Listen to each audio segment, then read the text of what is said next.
Ipinagdiwang sa Calambas City, Laguna ay kay 163 taong anibersaryo ng kapanganakan ni Gat Jose Rizal. Narito ang report ni Hazel Alviar.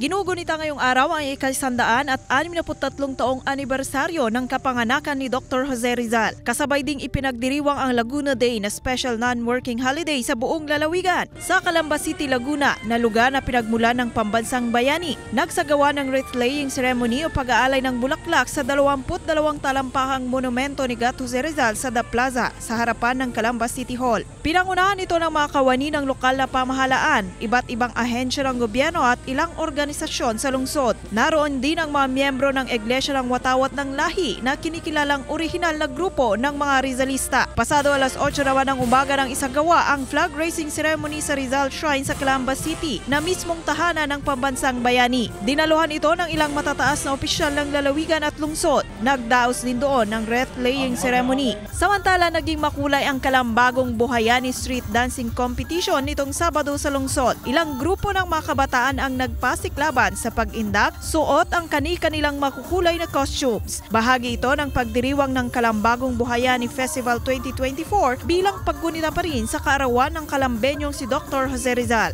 Hazel Alviar, Balitang Southern Tagalog.